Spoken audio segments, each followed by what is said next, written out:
5:30 बजे के करीब शहबाजपुर के मुकाम पे खड़ा हूँ। ये आप देख सकते हैं, ये चौक है जिधर आपको गाड़ी की लाइट नजर आ रही है। शहबाजपुर चौक है, उससे आगे जलालपुर की तरफ हूँ, थोड़ा सा आगे खड़ा हूँ। ये हर तरफ पानी है सैलाब का। ये सामने आपको जो मकान नजर आ रही है चांगवर गहराइयां के मकान है। ये सारा शहबाजपुर है, बंद टूटने की वजह से पानी इस जगह से, ये जो मेरी उंगली आपको नजर आ रही है, इससे बिल्कुल सीधा चक नबीपुर एक गाँव है, उसके मकाम से एक जगह से बंद टूटा है। तो बंद टूटने की वजह से ये सारा पानी इस वक्त यहाँ पे मौजूद है। इस वक्त हम मौजूद हैं दरिया रावी में शारदा के मकाम पर, जहां पर 1,50,000 क्यूसेक पानी का रैला गुजर रहा है।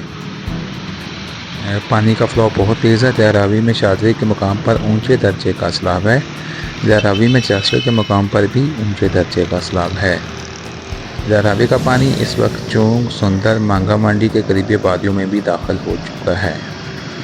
दरिया चनाब में हैज खानगी, कादनाबाद और दरिया सतलुज में गंडा सिंह वाला पर इंतहाई ऊंचे दर्जे का सैलाब है।